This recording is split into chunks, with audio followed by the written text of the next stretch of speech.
Bem, então vamos agora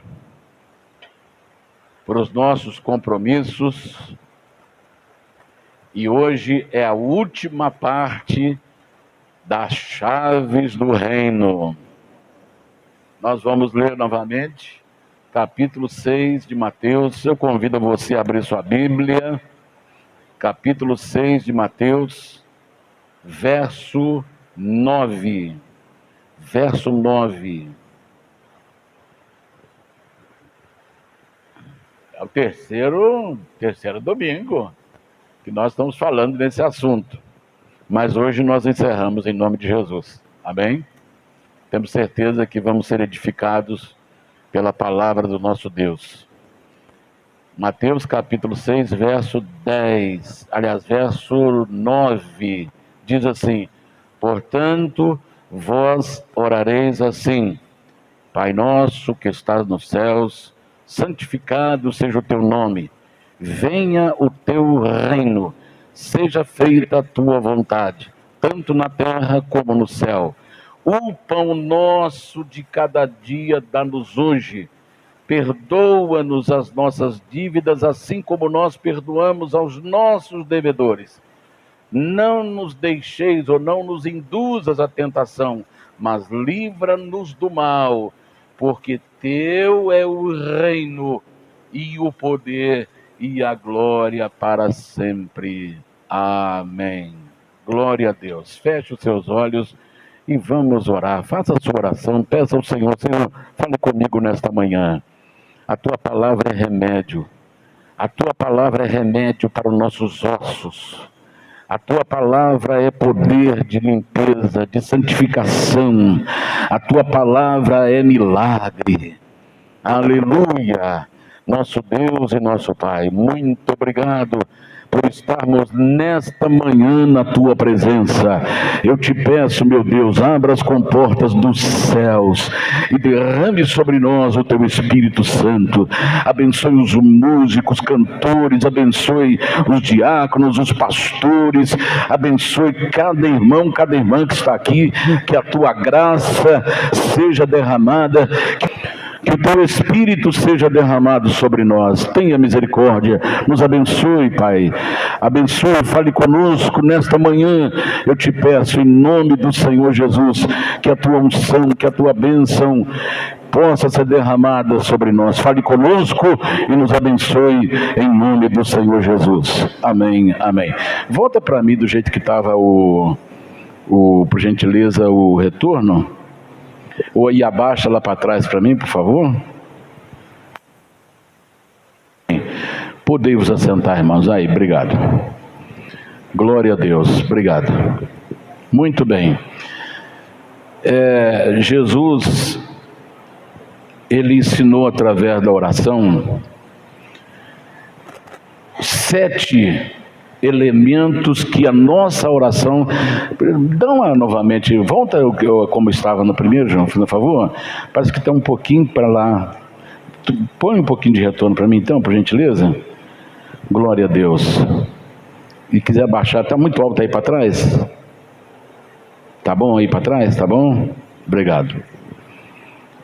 Muito bem. Jesus ensinou que o reino de Deus é preciso usar chaves.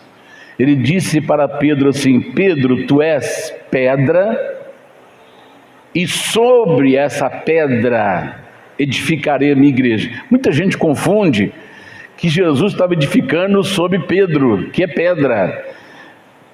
Jesus nunca ia edificar a sua igreja sobre uma pedra, senão sobre uma rocha. Porque Pedro quer dizer pedrinha, pedra pequena. E Jesus, ele é rocha. A Bíblia fala que Deus é rocha eterna. Deus é rocha eterna. Então o reino de Deus, aí Jesus fala assim: olha, Pedro, eu sobre essa pedra, sobre qual pedra que ele estava falando? Sobre a revelação. A revelação que Pedro falou. quando Jesus perguntou assim: o que as pessoas falam de mim? Quem sou eu? Aí ele falou assim: olha, muitos estão falando que o Senhor é João Batista que ressuscitou. Outros estão falando que o Senhor é Elias que ressuscitou. Outros estão falando que o Senhor é um dos antigos profetas. E vocês, que acham que eu sou? Aí Pedro se levanta e fala: tu és o Cristo, o Filho do Deus Altíssimo. Aí Jesus vira para Pedro e fala assim: Pedro, não foi carne e sangue que te revelou, mas o meu Pai que está nos céus. Portanto, tu és pedra, e sobre esta pedra, sobre esta revelação, eu edificarei a minha igreja, e as portas do inferno não prevalecerão contra ela. E eu te darei as chaves do reino. No plural, não é uma chave. Eu te darei as chaves do reino de Deus. O que você ligar na terra será ligado no céu. O que você desligar na terra será desligado no céu. Então esta é as chaves no plural. Aí Jesus, mais do que nunca, tem que ensinar para os seus discípulos cada chave do reino. Quando você vai para a sua casa, está lá no seu carrinho a chave da sua casa. Aí essa aqui é a chave do portão. Você sabe quais são as chaves que você tem que usar para entrar, para abrir a porta, para abrir seu carro, para ligar seu carro, para o seu quarto, para aquele quartinho que você tem acesso. Cada um tem uma chave, e você anda com um molho de chaves. E você sabe que cada uma daquelas tem uma função de abrir uma porta. Assim é a vida espiritual. Nós temos as chaves do reino. Eu te darei as chaves do reino. Aí Jesus ensina então quais são essas chaves do reino. Nós falamos a primeira no começo. A primeira é intimidade com o Pai. A segunda chave, reconhecimento da santidade. A terceira chave é onde nós paramos no domingo repassado: o desejo pela manifestação de Deus, ou seja, venha o teu reino. Já falamos sobre isso. Quarta chave, humildade. Humildade, verso 10, parte B aí. Venha o teu reino, seja feita a tua vontade, tanto na terra como no céu. Aqui está mostrando a quarta chave, o quarto elemento: humildade. Então, quando eu reconheço a vontade de Deus, eu estou sendo submisso, debaixo da vontade do Criador. E o que a Bíblia diz a respeito disso? Tudo que você pedir ao Pai, sendo da vontade dele, será feito. Porque Deus nunca vai nos responder algo que não seja da sua vontade. Vou te dar um exemplo. Eu peço um avião para Deus. Onde eu vou pôr esse avião? O que eu vou fazer com o avião? Eu não tenho dinheiro nem para pôr. Aliás, não tenho nem dinheiro nem para guardar uma roda do avião. Não posso guardar nem uma roda do avião. Porque um avião, um helicóptero mais baratinho, a manutenção dele é 120 mil por ano. Só a manutenção dele parado. Manutenção, parada. parado. Agora tem que ter um hangar para guardar, é outro despesa. Aí eu falo assim, eu quero dar um passeio, então eu tenho que pagar mais 5 mil para olhar a hélice, para olhar rotor, para poder ver se está tudo funcionando, e eu tenho que pagar o piloto, e aí eu tenho que pedir autorização para voar. Que eu pedi, se Deus me der um avião ou um helicóptero mais baratinho, eu vou arrumar um maior problema para a minha vida. Então por que às vezes Deus não responde a gente naquilo que a gente acha que é bom para nós? Porque Deus está vendo que não é bom. Então quando eu me coloco embaixo da vontade dEle, eu estou pedindo para que Ele resolva e faça segundo a sua vontade. Tem pessoas que têm medo. Eu não posso deixar para a vontade de Deus, que pode ser uma coisa que eu não agrade. Irmão, vamos lá ver. Vamos ver o que a Bíblia ensina sobre isso aí. Olha, Romanos capítulo 12, verso 2, parte B. Sabe o que diz lá? Vamos ver. E não sedes conformados com este mundo, mas sedes transformados pela renovação do vosso entendimento, para que experimenteis. Eu tenho que experimentar na minha vida prática. Olha aqui, para que experimenteis qual seja boa, agradável, prazerosa, perfeita vontade de Deus. Perfeita vontade de Deus. Então a vontade de Deus, eu não preciso ter medo de deixar Deus no controle e no comando, porque a vontade dele é boa para o Daniel, é boa para a Maria, é boa para o João, é boa para o Antônio. A vontade dele é prazerosa, é agradável, a vontade dele é perfeita. Então quando eu me submeto à vontade dele, eu estou sendo humilde, reconhecendo a vontade de Deus, que é boa, agradável e perfeita. Romanos capítulo 8,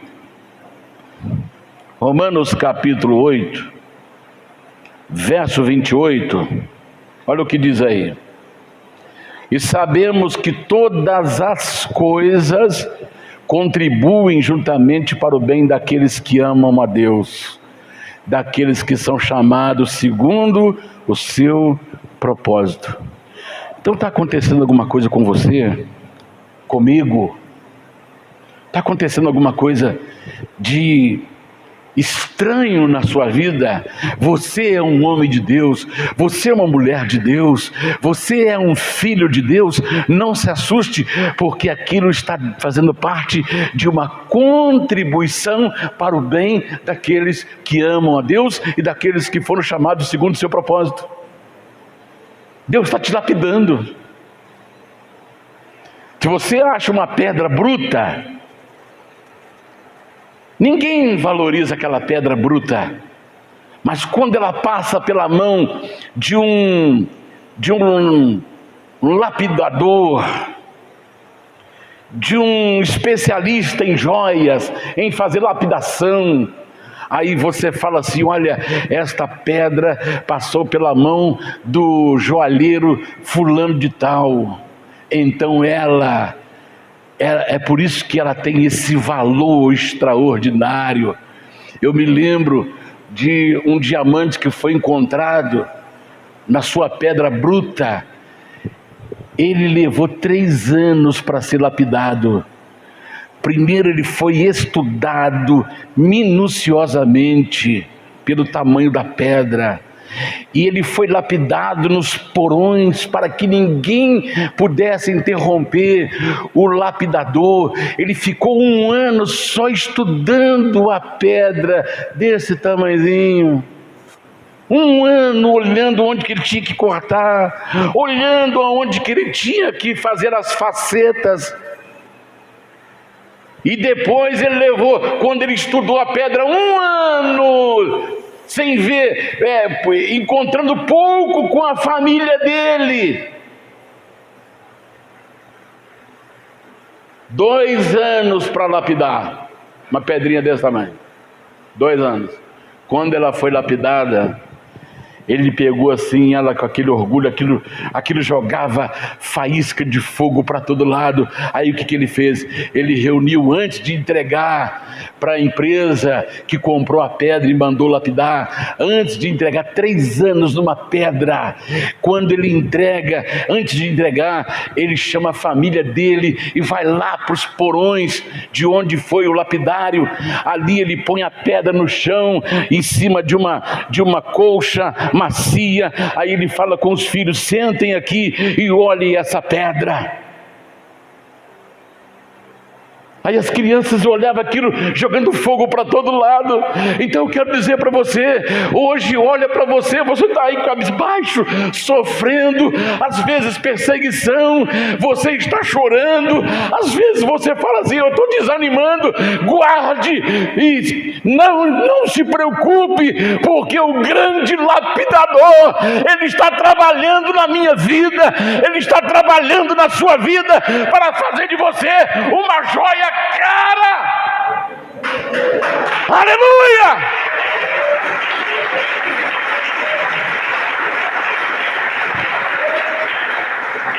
Agora você não entende o que você está passando. E a Bíblia fala, quando nós estivermos lá, aí nós vamos entender por que passamos por aquilo, por que Deus nos tirou as nossas escoras, as nossas bengalas, as nossas muletas, porque tanta gente desapareceu do seu caminho, que poderia estender as mãos para você. Meu Deus, eu não entendo isto, mas agora você vai entender quando você e eu estivermos lá, porque todas as coisas cooperam juntamente e contribuem juntamente para aqueles que amam a Deus. Deus está te lapidando. Deus está trabalhando em você. Deus está trabalhando em nós. Aleluia. Deus está trabalhando em nós. Glória a Deus. Aleluia. Porque a vontade dele é perfeita, é boa, é prazerosa. Você pode pensar assim: pastor, o senhor não sabe o que eu estou passando, eu estou à beira do precipício. Aguenta a mão. E Deus vai colocar uma estrada diante de você. Deus vai colocar uma estrada diante de você. Porque Ele é Deus. Ele nunca deixará os seus filhos desamparados. A palavra fala: uma mãe pode até esquecer do seu filho, mas eu jamais esquecerei de ti, diz o Senhor. Aleluia. Só confie, deixa Deus trabalhar. Quinta, versículo 11: o pão nosso de cada dia dá-nos hoje. Aqui nós aprendemos a chave da dependência divina. Às vezes Deus tem que nos ensinar a depender dele, porque uma das coisas mais preocupantes do ser humano é: o que eu vou comer, o que eu vou vestir, como é que eu vou fazer para cuidar disso, para assumir meus compromissos. É uma preocupação que assola a humanidade, e às vezes assola de tal maneira que as pessoas elas saem do propósito da sua criação como ser moral, para poder extorquir e fazer amontoar recursos para si, para garantir a sua provisão diária. Eu falei aqui um dia que após a morte de um dos maiores traficantes da América do Sul, Pablo Escobar, depois da sua morte, ele tinha um zoológico particular. Ele trouxe girafa, hipopótamo, elefante, todos os animais da África ele trouxe para o zoológico dele aqui da Colômbia. Leões. Ele tinha um zoológico particular. Mas depois da sua morte, encontraram num quarto subterrâneo, olha, sem brincadeira, daqui na parede lá, dessa altura, uns 2 metros de largura, de dólares, tudo arrumadinho, escondido num porão. Ele morreu, perdeu a sua alma, e o que ele juntou com o produto do crime, estava ali, ficou ali. O que aconteceu com o zoológico dele? Os animais foram abandonados, muitos morreram, outros foram caçados, outros foram roubados, acabou. Por quê? Porque a preocupação dele era acumular recursos, porque ele tinha medo de passar necessidade. Então a pessoa acaba destruindo o propósito de Deus na sua vida para poder angariar recursos, para poder se garantir. Mas nós, servos do Senhor, precisamos saber de uma coisa: a chave da dependência da provisão de Deus. Deus nos dará cada dia suprir a nossa necessidade e dar-nos a provisão diária. Todos os dias Deus está cuidando de nós. Ele sabe quantos fios de cabelo tem na sua cabeça. Ele sabe disso. Então a palavra de Deus fala em Filipenses capítulo 4, verso 19. Olha o que está escrito. Filipenses capítulo 4, verso 19. O meu Deus, porém, segundo as suas riquezas, suprirá todas as vossas necessidades em glória por Cristo Jesus. Aleluia.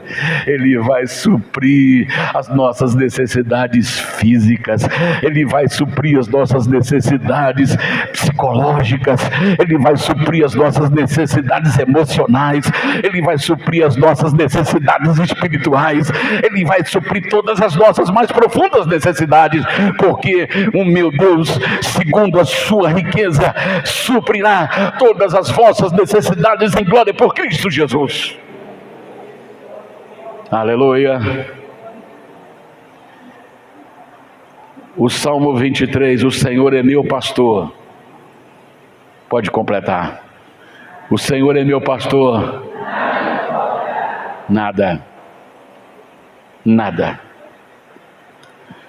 Quando Deus mandou cair o maná do céu, Ele falou assim: olha, cada um colha o maná de manhã cedinho, segundo a sua família, não colha mais e nem menos. Na sexta-feira vocês vão colher em dobro para o sábado, porque sábado não vai cair maná. Na sexta-feira vocês vão colher em dobro para o sábado. Aí tinha gente que falava: não, na segunda-feira eu vou colher para a semana inteira, para não precisar levantar cedinho para colher. Sabe o que acontecia? Aquele que ele colheu a mais, no outro dia estava cheio de bicho. Sabe por quê? Porque Deus faz questão de nos dar o maná diário. nos dá o pão diário. O pão nosso de cada dia nos dá hoje. Amém? Vamos ver o que diz lá, João 16, 8 a 11. E quando ele vier, convencerá o mundo do pecado, da justiça e do juízo.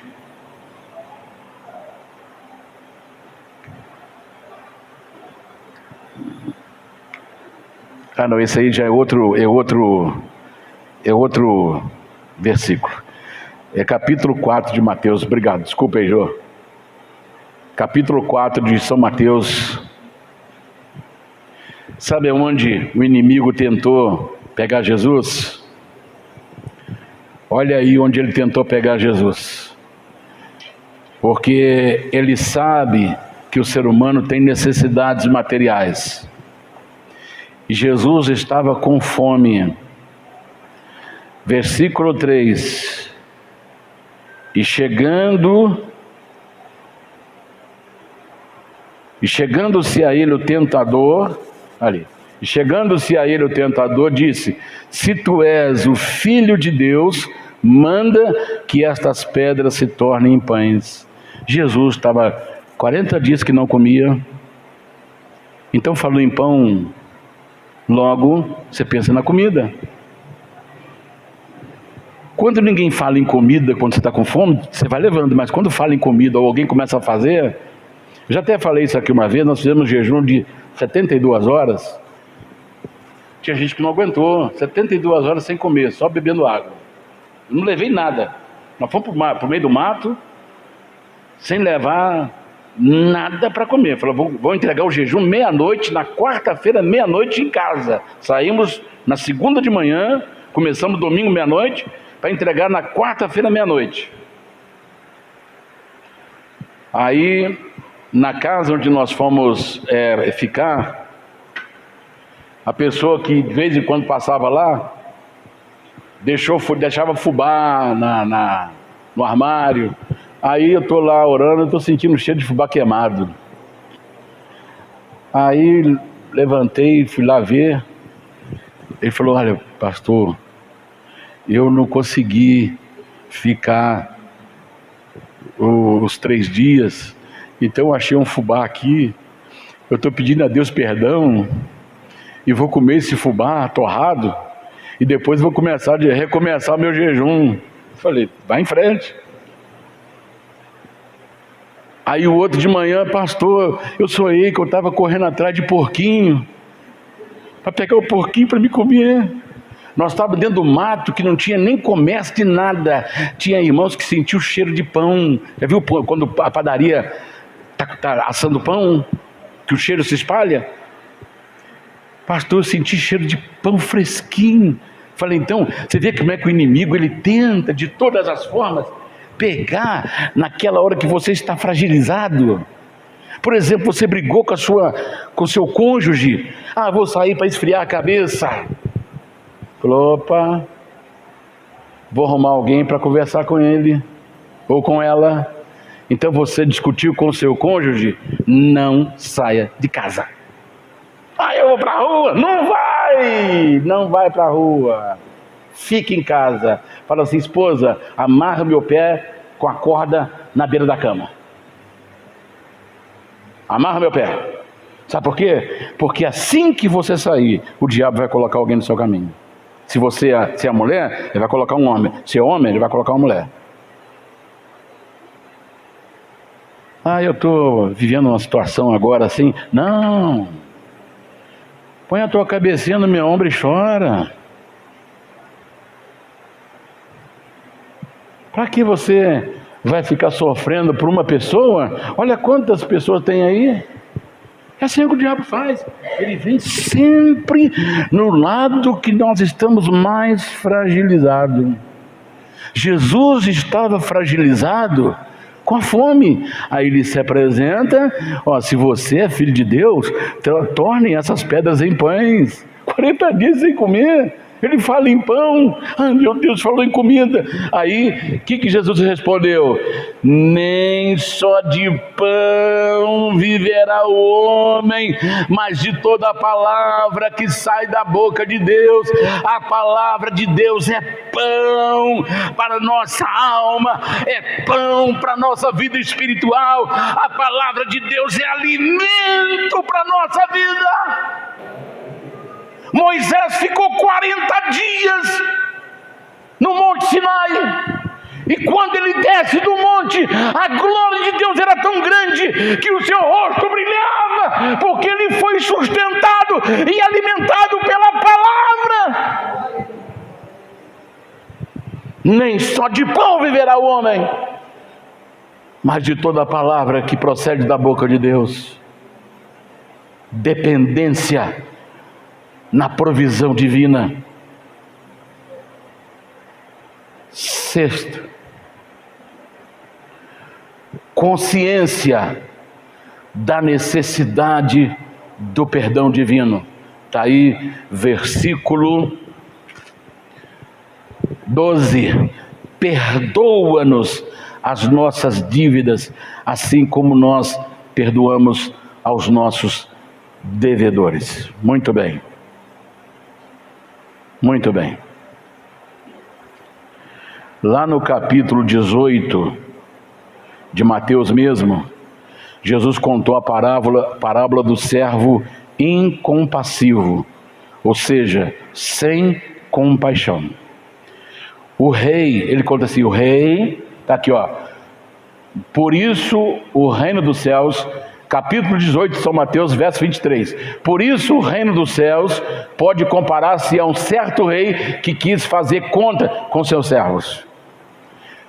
Quem tem loja, hoje é muito pouco, mas no meu tempo, de criança, qualquer mercadinho, botequim, mercadinho de bairro, estava lá, você já lembra? Alguém aqui já comprou com caderneta? Caderneta? Eu já comprei muito com caderneta. O irmão anotava lá na venda dele, anotava lá, o susto era na hora de pagar, né? Mas anotava lá na cadernetinha. Então, a pessoa que tem um comércio, ele sabe quem é que deve ele, que tem tudo anotado. Aí o rei resolve então acertar as contas com seus servos. Aí chamou um que lhe devia 10.000 talentos. 10.000 talentos. Por que Jesus está contando essa parábola? Porque ele está mostrando aqui que a nossa dívida é impagável. Quando Jesus conta isso aqui, estava exatamente debaixo do Império Romano. Então o que é um talento? Um talento no Império Romano representa 32,3 quilos, ou seja, 32 quilos e 300 gramas. E isso era feito com ouro e prata. Agora vamos imaginar o que Jesus está contando aqui. Esse homem, esse servo devia 10.000 talentos. 10.000 vezes 32,3. Eu fiz os cálculos. Sabe qual era a dívida desse homem? Vamos lá, mas vamos primeiro o que o homem falou. Versículo 25. E não tendo ele com que pagar, o seu senhor mandou que ele, sua mulher, seus filhos fossem vendidos, com tudo quanto tinha, para que a dívida lhe pagasse. Sabe qual o valor dessa dívida? E eu coloquei aqui no metal mais barato, que essa medida era para prata e ouro. Eu coloquei prata. No valor de hoje, sabe qual a dívida desse homem? Segura para você não cair. Em reais, 3 bilhões de reais. Quem é que tem dinheiro para pagar essa dívida? Quem consegue pagar essa dívida? 3 bilhões de reais. Aí ele fala, aí colocou para vender ele, os filhos, tudo quanto tinha para pagar a dívida. Ele podia vender tudo, mas a dívida não ia ser paga. Então o que ele fez? Versículo 26. Então aquele servo, prostrando-se, o reverenciava, dizendo: Senhor, seja generoso para comigo e tudo te pagarei. Então o senhor daquele servo, movido de íntima compaixão, soltou-o e perdoou-lhe a dívida. Perdoou 3 bilhões de reais. Aí ele vai livre para a casa da dívida. Aí ele encontra com um conservo dele, que lhe devia 100 dinheiro. Um dinheiro representa um dia de trabalho de uma pessoa. Vamos lá. Deve ter alguma irmã aqui que trabalha como diarista. Eu vou colocar bem alto o valor de uma diarista: R$150 por dia. 10 dias, 150, R$1.500. 100 dias, R$15.000. Essa era a dívida que o seu conservo tinha. Ele viu aquela pessoa que lhe devia R$15.000, a valor nosso. Opa, está me devendo aí, pague-me o que me deve. Aí ele falou: mas eu não tenho como te pagar. Aí ele agarrou no pescoço dele, começou a enforcá-lo. Ele falou: não, moço, por favor, eu vou te pagar. Olha, aguenta a mão que tudo te pagarei. Eu não vou ficar devendo você. Não, você vai ter que me pagar. E aí, o que fez? Ele encerrou aquele servo na prisão, mandou prendê-lo até que ele pagasse a dívida. Aí as notícias espalhou, falou: meu rei, o senhor lembra aquele servo que o senhor perdoou 3 bilhões para ele? Eu lembro. Pois ele mandou prender o seu conservo que lhe devia R$15.000. Não acredito que ele fez isso. Mande buscá-lo. Aí o rei mandou buscar. Falou: olha, eu te perdoei uma dívida de 3 bilhões e você não foi capaz de perdoar R$15.000 daquela pessoa. Então você vai pagar tudo.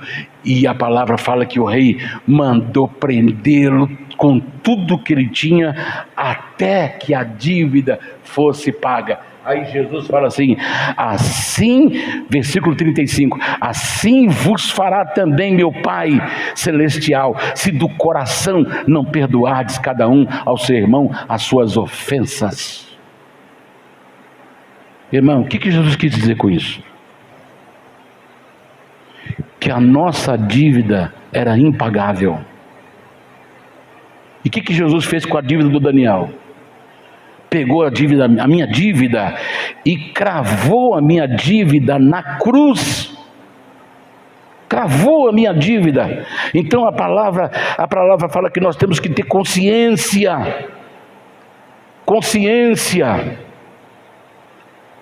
do perdão divino. E lá no capítulo 18, esse é capítulo 16, de 8 a 11, que mostra que é o Espírito Santo que nos convence do nosso pecado, da justiça e do juízo. E Jesus, percebendo isso, disse-lhe: porque arrazoais dentre vós pequenos sobre... Versículo João 16, 8 a 11, esse. Obrigado. E quando ele vier, convencerá o homem do pecado, da justiça e do juízo. O próximo, por gentileza. Do pecado, porque não crê em mim. Da justiça, porque vou para junto do meu Pai e não me vereis mais. E do juízo, porque já o príncipe desse mundo está julgado. Então é o Espírito Santo que mostra para o Daniel a respeito do pecado, da justiça e do juízo. Então eu preciso ter consciência disto. A Bíblia mostra no capítulo 4, versículo 23 de Provérbios, guarda, é uma coisa que nós devemos guardar, guarde o teu coração. Provérbios 4, 23, guarda o teu coração, porque dele procede as fontes da vida. Irmãos, a gente tem 1001 motivo para odiar alguém, mas nós não podemos fazer isto, porque nós fomos perdoados, a nossa dívida era impagável. Aí a palavra de Deus mostra que Deus cravou a minha dívida na cruz do Calvário. O Senhor cravou a minha dívida na cruz.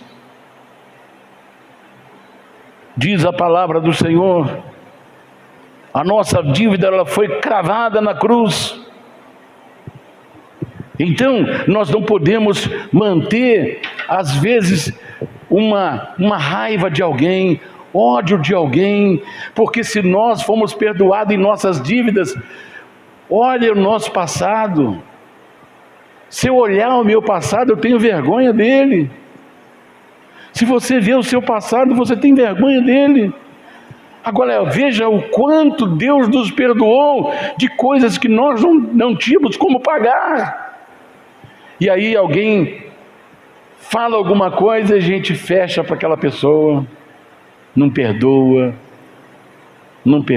Irmão, nós temos que limpar o nosso coração, porque se nós não conseguimos perdoar, Deus vai tratar da mesma forma, perdoa-nos as nossas dívidas, assim como nós temos perdoado a quem nos deve. Sétimo, já estamos indo para o encerramento. Repouso na proteção divina. Versículo 12 de Mateus, verso 12 de Mateus 4. Aliás, versículo 13. E não nos induzas à tentação, mas livra-nos do mal. Aqui mostra o repouso que nós devemos ter na proteção de Deus. Irmãos, o mundo está de ponta cabeça. Quando eu vim para cá, a Thalita me mostrou um vídeo, que acho que ela até compartilhou, né, filha? Compartilhou o vídeo. Eu não sei se compartilhou para alguns irmãos aqui da igreja, compartilhou. Irmãos, eles já estão fazendo cirurgia nas crianças sem os pais tomarem conhecimento, sem autorização dos pais. Estão trocando as crianças de sexo sem autorização dos pais. Denúncia de uma médica. Estão dando hormônio para as crianças. As criancinhas que começam já a despertar os seios, eles cortam o seio. Olha, isso tudo está acontecendo debaixo dos panos. Já está acontecendo. Como é que nós vamos deixar nossos filhos com quem? Então tá aí, olha, dia 30, nós temos uma responsabilidade que pesa sobre nós, de dizer não a essa sujeira, não a esse lixo. Você e eu temos um compromisso. Eles estão mexendo com as nossas crianças. Lá nos Estados Unidos tem outdoor escrito assim: dê hormônios para as crianças. Se ela é do sexo feminino, dê hormônio masculino. Se ela é do sexo masculino, dê hormônio feminino. Irmãos, uma nação que nasceu no berço evangélico, olha a bancarrota que está na América. porque eles descuidaram. E nós não podemos descuidar, não podemos permitir, como permitiram os americanos, ficaram em silêncio.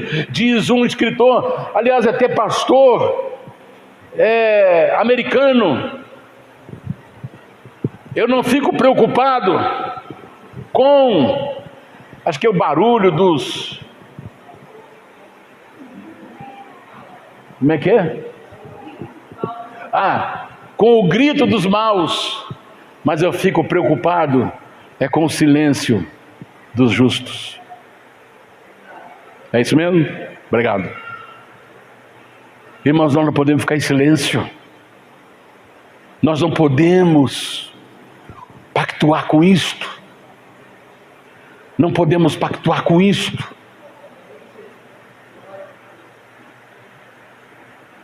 Essa gente, irmãos, escute o vídeo para você ver.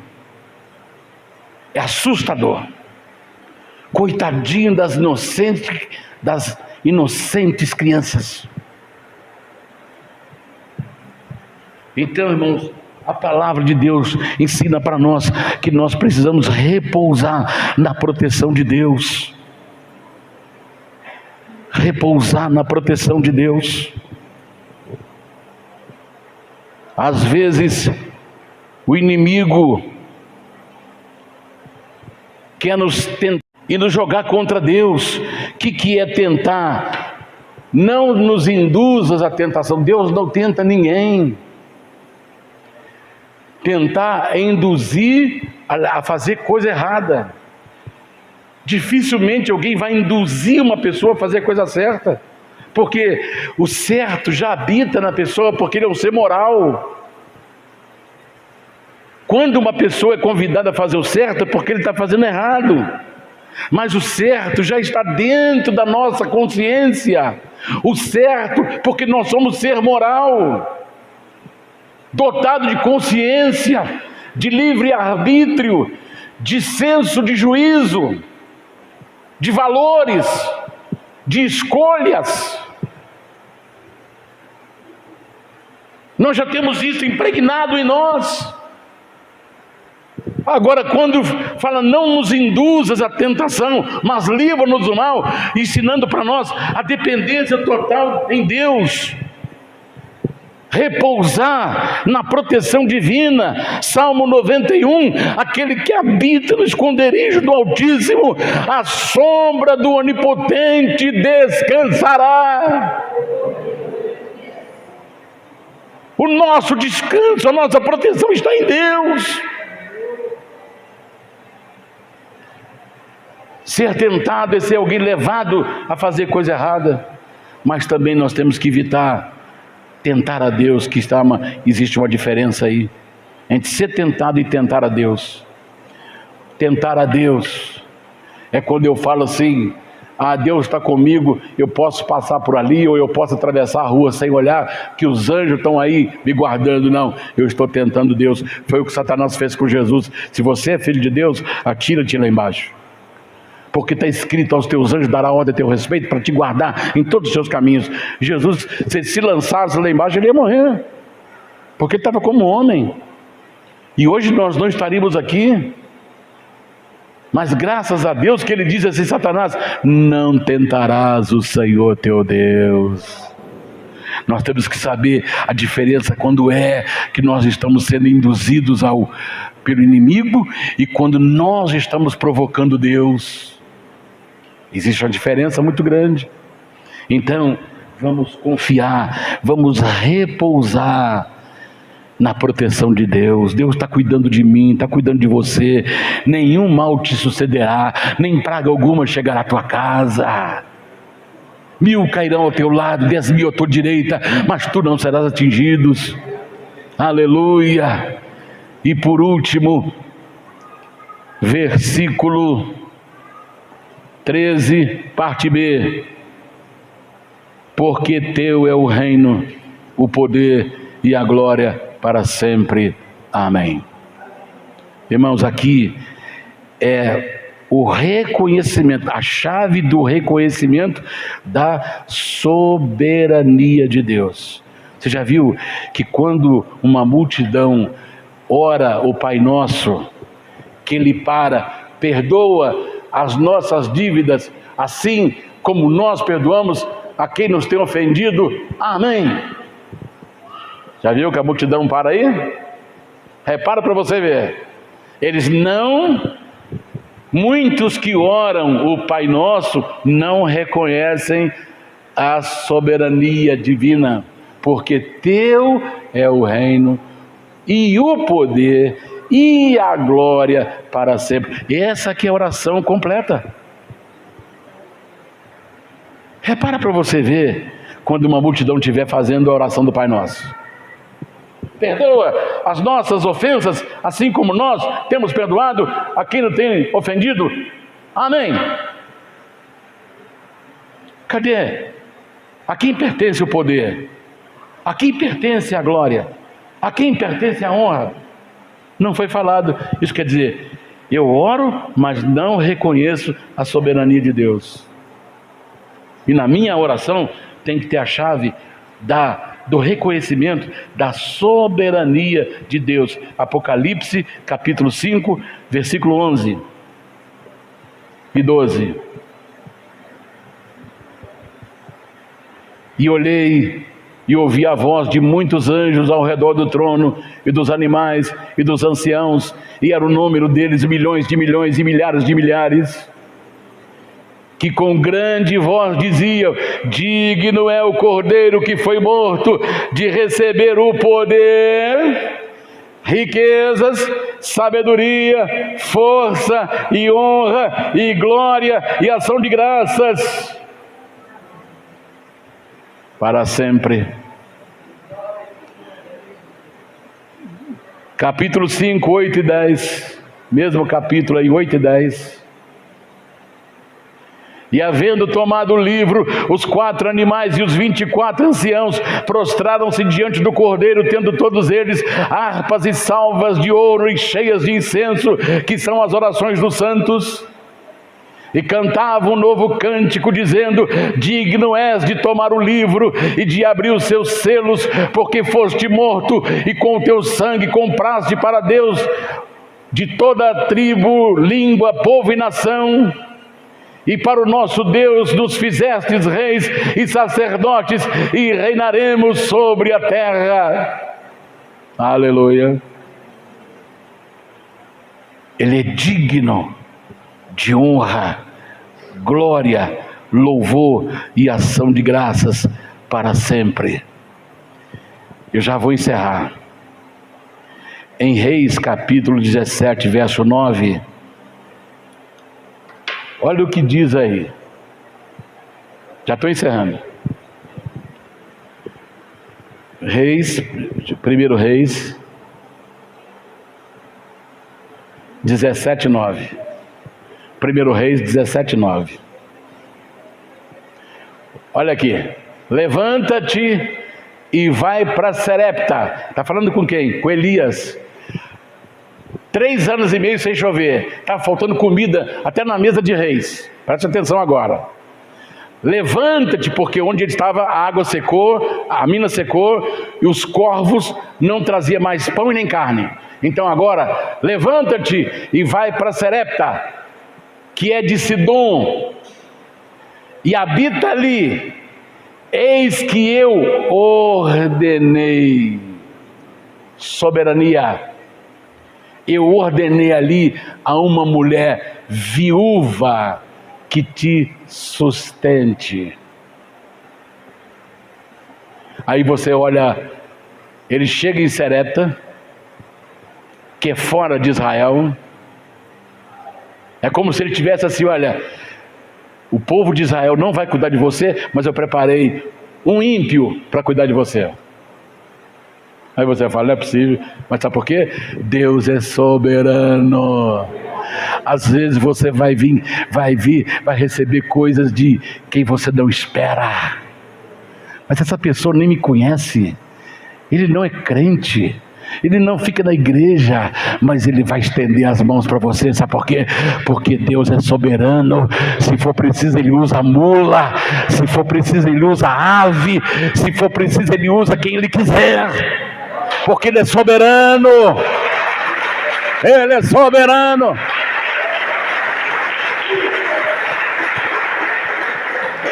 Eu ordenei uma viúva para te sustentar. Aí logo ele pensa, só pode ser uma viúva rica. Aí ele está lá, aí ele vê uma senhora idosa, quase corcunda, magrinha, pele e osso, atravessa a rua procurando graveto. Eu já catei muito graveto, porque lá em casa era fogão a lenha.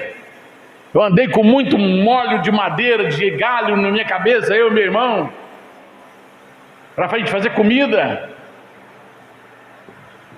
Catava aqueles galhos que caíram dos eucalipto, para levar para casa, molequinho pequenininho, bracinho magrinho, cabecinha grande, joelho grande, perninha fininha, de calção, descalço. Já vai com aquele monte de graveto na cabeça. Aí aquela mulher atravessa a rua, aí Elias olha para ela e fala assim: mulher, traz um pouco de água para mim. Aí ela foi, trouxe água. Ele bebeu. Falou: agora faz um bolo para mim. Ela falou: olha, água eu pude dar, mas bolo, eu só tenho um pouquinho de farinha na minha sacola. E eu vou fazer, eu estou catando graveto aqui para fazer um bolo para mim e para o meu filho. Depois vamos comer esse bolo e vamos morrer porque não tem mais nada. Mulher, vai lá, faz um bolo para mim primeiro, porque assim diz o Senhor: da farinha, da vasilha, da sacola, a farinha não vai acabar, e da botija o azeite não vai parar de sair, até que o Senhor faça chover sobre Israel. Até que Deus faça chover. Sabe por quê? Porque Deus é soberano. Deus tira coisas de onde não tem. Deus tira a água da rocha. Você vai tirar milagres de onde você não vê. Vai vir coisas para a nossa vida de onde nós não esperamos. Porque Ele é soberano. Ele comanda. Ele é o dono. Ele está no controle. Ele é o Todo-Poderoso. Aleluia. Aleluia. E aleluia. Eu encerro. Separe um lugar para oração. Não murmure, ore. Seja corajoso. Ore antes de tomar qualquer decisão na sua vida. Evite longas repetições. O silêncio de Deus é movimento na terra. Apocalipse capítulo 8, verso 1 e 2. 1 Reis 19, 2. E eu já encerro por aqui. O silêncio, se você orou, tem silêncio no céu, então espere que haverá barulho na terra. Aleluia. Se Deus está em silêncio na sua oração, pode esperar que Ele está movimentando os céus e haverá muito barulho na terra. Aleluia, porque quando nós dobramos o nosso joelho lá no cantinho de oração, Deus começa a movimentar céu e terra. Deus começa a movimentar todos os anjos começam a se movimentar, e o céu há movimentos. Satanás sabe disso. Quando ele vê movimento no céu, ele diz: tem alguém orando lá na terra, porque há movimento nos céus, e daqui a pouco haverá barulho na terra. Aleluia. Aleluia.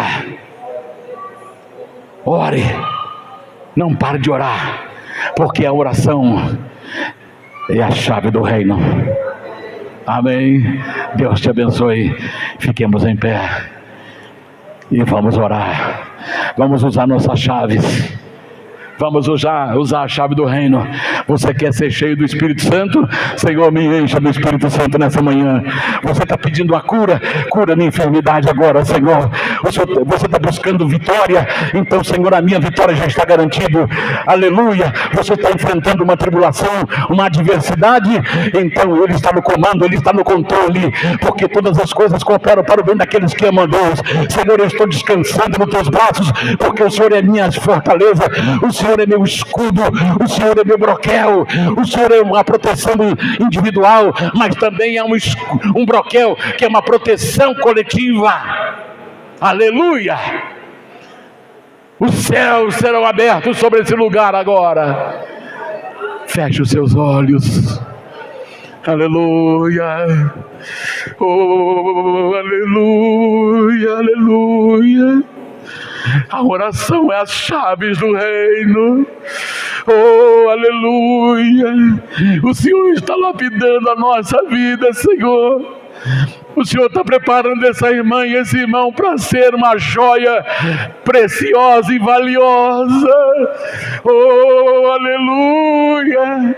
Ela não está entendendo o que ela está passando, Senhor.